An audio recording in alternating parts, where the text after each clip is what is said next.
Hey guys, Chris here and welcome to your Business Bud. On this video, I'm going to share with you advanced copywriting secret number 2 and 3. But before that, if you're new to this channel and you're dead serious in making huge amount of money online, click that subscribe button, hit that bell, because I promise you, together we can.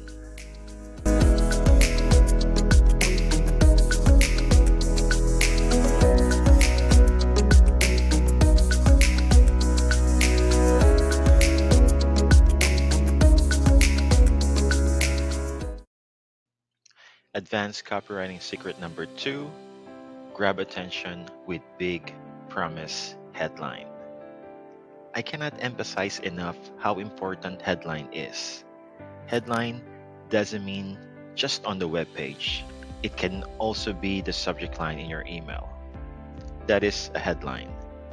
Let's say in an email, what is the outcome that we want to get from it?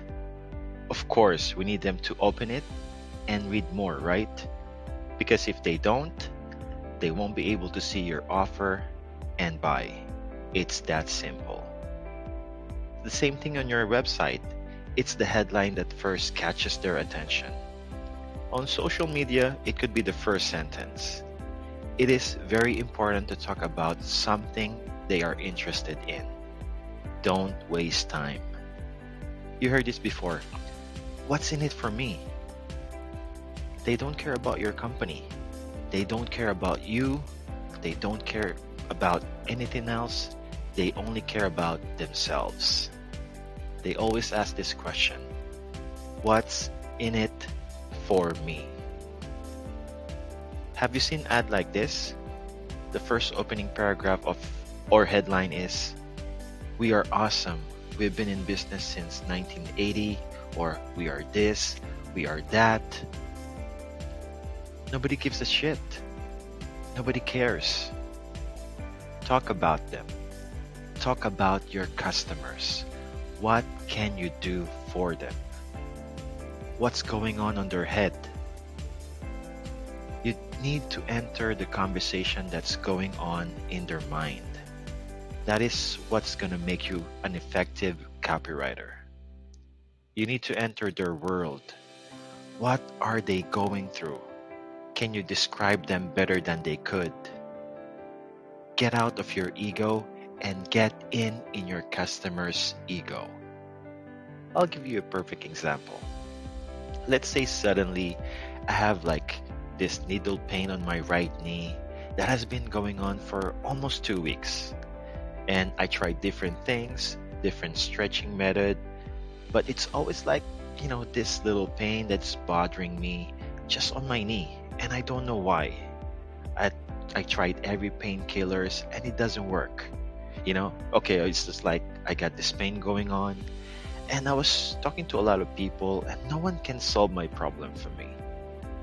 Suddenly, I was talking to a friend of mine. He asked, "Hey Chris, how you been?" So I was like, "Hey, I don't know, man. I have this pain in my right knee and it's bothering me." And he said, "You know what? About a couple years ago, I've had the same pain in my left and right knees. It's kind of like 100 sharp needles piercing inside my knees, especially in the evening before I sleep and early morning when I wake up. And it went for about 3 weeks or so. I talked to different doctors, but nothing worked. It's very frustrating." Now, what would be my natural reaction? I suddenly would feel understood. I'd be interested to know more because this guy knows exactly what I'm going through. So my natural reaction is, tell me more. So he'd say, "Well, I went to this acupuncture and he put some needles on me, and the next day, I feel absolutely nothing. The pain completely went away.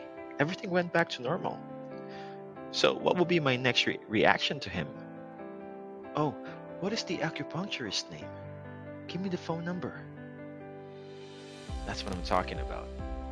He didn't talk about how great the acupuncturist is, or how long he has been practicing his profession, or how many patients he has helped. None of that. Think about it. All he did was describe the scenario he'd experienced exactly like mine. I don't care where the clinic is. I don't care how much he charged or how long he's been doing it. You understand my problem, you got the solution, and I want to buy. Does that make sense? Remember, people buy not because they understand what you sell. People buy because they feel understood. Another example. Think about FedEx. What is FedEx's big promise? Overnight shipping and delivery. That is the big promise. And that's what FedEx has been doing ever since. What are they actually selling with their promise? Are they selling delivery? No. They are selling speed. Be careful about this. Think this through. They're not promising your package will arrive with absolutely no damage. No. They are promising speed. They are very clear who they are selling to. They know that people who want their package delivered urgently are willing to pay more, right? So they charge you more. Otherwise, you can just use the regular post office, which is okay. What is very powerful with this, if you check now, there are companies who also deliver rush like UPS, DHL, or even your local post office. They have express deliveries too, right? But because FedEx spent so much time and money educating the public about speed, when you want something delivered fast, who do you choose? Not your local post office. It's FedEx, right? I want you to think about the power of that. So even though right now there are other companies who kind of do the same thing, they can do overnight deliveries. However, this message, this headline has been engraved in our minds so much. We even use the word, let's FedEx it, right? The word FedEx itself stands for overnight deliveries. Are you getting this? Good. So what about you? What can you promise? What is your big promise headline? So if you'd like to promise like the ones I've been seeing in most ads, such as triple your sales, integrity, pain-free, satisfaction guarantee, quality, a lot of this stuff, they are horrible promises. Do you know why? They are vague, too general. Other people say the same shit, not precise. You know, I call this stuff fuzzy words. Not that they are not critical. You know, integrity, quality, satisfaction, they are all very critical. But all these things, they will not know until they have bought. How can they quantify integrity, satisfaction, quality before they buy? They can't. You can be me too, me better, or me only. Ideally, you want to be in the state of me only in the marketplace. Now, you may or may not able to reach that for all the products that you have, but the closer you get to that, the more power you have on the marketplace. So differentiate yourself. You've got to spend more time thinking about what is something that I can promise that other people cannot promise? What is something that I can deliver that others cannot? Because that is what will make you stand out in the marketplace. But it also means you need to do some thinking. Have some thinking time. Most entrepreneurs, most business owners, they don't know how to do real thinking. Not daydreaming, but real thinking time. Deep thinking. thinking about your marketplace, thinking about your potential customers, thinking about your big promise, thinking about your headline. If you want to write good headlines, don't just write one. Write 10, 20, or 30 headlines first. The more you can write, the better. Because if you write one versus 30 headlines, by the time you're finished writing 30, I guarantee that you'll pick one that is so much better than if you only write one headline. Because the more you write, the more clarity you'll have. You'll kind of move words around. You feel like, this is kind of missing something. Or, what about this? What about that? I'm not sure with this. So write more than one. Advanced copywriting secret number 3, seek out your enemies. This is interesting, right? We talked about seek out or calling out your customers as the first secret. If you haven't seen that part, click on the upper right notification, or I will leave a link on the description below. Seeking out your customer is like, this is who we serve. Seeking out your enemies is basically telling your customers, this is who you are not. Let me show you an example. Have you seen this commercial? It's a Mac versus PC commercial. They are using this comparison, which is very powerful because they humanize the product. They are comparing features and benefits of computers, and they use these exaggerated examples in human form. Like PC is very complicated, clanky, it's very complex, and Mac is very simple, cool, and hip. They are saying we are cool and PC is not. A lot of people think about using Apple product because of the factor of coolness. You want to be cool. So people know that part of Apple's business. It's selling cool stuff. That is why people lined up when they released new iPhone. Because it's cool to have that phone first. They are not just selling the phone. They are not just selling the gadget. They go way beyond that. They are selling the emotion. So, seek out your enemies. If your enemies, your competitors are doing very complex and you're very simple, emphasize that. On the other hand, you can flip it too. Your competitor is saying they are very simple. You can say, we are much more detailed. They have 3 steps.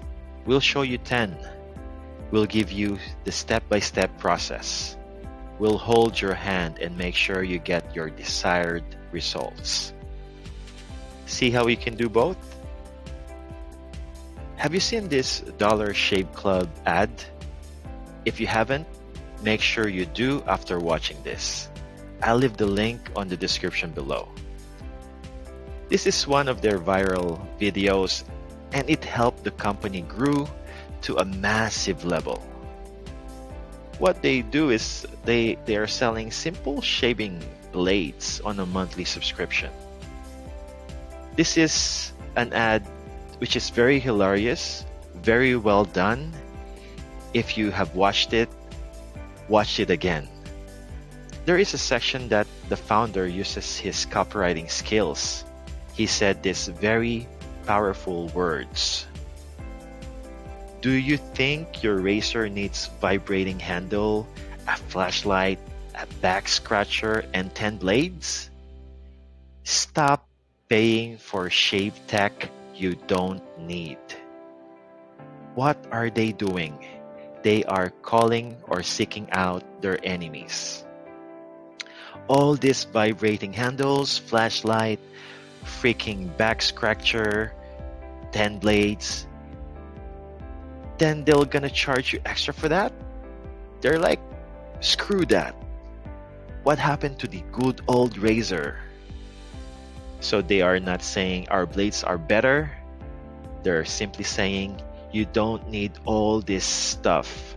You just need simple razor and save money. So they are talking to a very specific crowd. Think about that. Again, they're not saying our products are so much better. They are creating a contrast so they can compare. Because if they just say our stuff is better and cheaper, people will just say, maybe. But if they have this comparison, a contrast, people are like, yeah, you know what? That's right. I don't need this and I don't need that on the blade. Then I gotta charge its battery or pay extra. I just need a freaking blade. That's it. It's us versus them. You're not saying you're better. Instead, you're explaining to the marketplace what you are against, what you do stand for, what you don't believe in. And when you say that to the marketplace, your customers will say, oh yeah, I hate that too. So, seek out your enemies. I'd be sharing more advanced copywriting secrets on our next videos, so make sure to subscribe to our channel and click that little bell icon so you'll know when we upload them. Until then, thanks for watching, and I see you on the next video. Bye for now.